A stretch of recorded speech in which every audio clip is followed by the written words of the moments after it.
ভারতের সবচেয়ে দুর্বল জায়গা এখন বাংলাদেশের সবচেয়ে বড় কৌশল।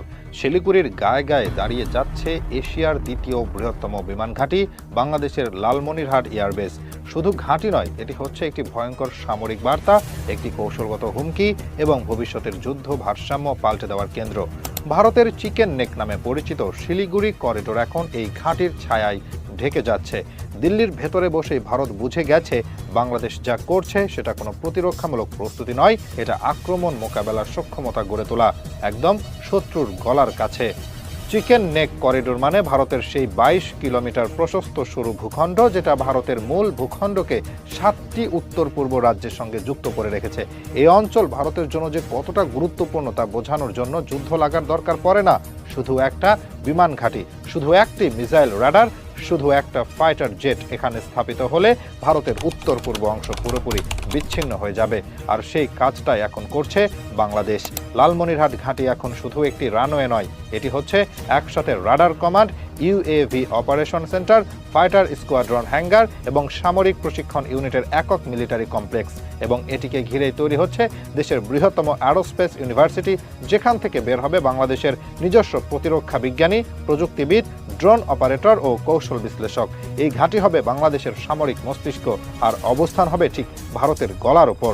চীনের বিআরআই, তুরস্কের সামরিক প্রযুক্তি, রাশিয়ার সরাসরি অস্ত্র সহায়তা, সবকিছুর মধ্যে বাংলাদেশ এখন এমনভাবে নিজেকে বসাচ্ছে যেখানে এশিয়ার আধিপত্যের ছক নতুন করে আঁকা হচ্ছে।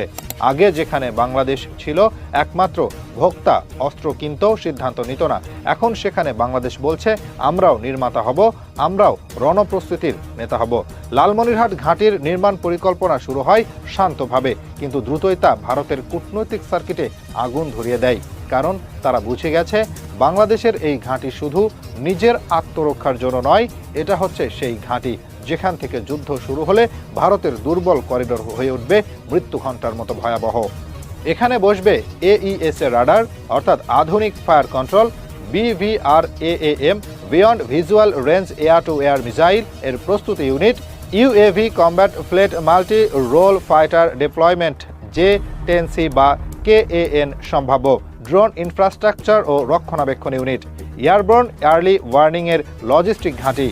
বাংলাদেশ এখন আর মুখে প্রতিরক্ষা আর কাজে দুর্বলতা দেখায় না, এখন কাজের মধ্যে যুদ্ধ প্রস্তুতি, শত্রুর ঘাড়ের কাছে দম ফেলার ক্ষমতা। ভারতের মিডিয়া এখন এই ঘাঁটির বিরুদ্ধে ভয় ছড়াচ্ছে, বাংলাদেশ চীনের ঘাঁটি বানাচ্ছে, এটা ভারতের বিরুদ্ধে ষড়যন্ত্র।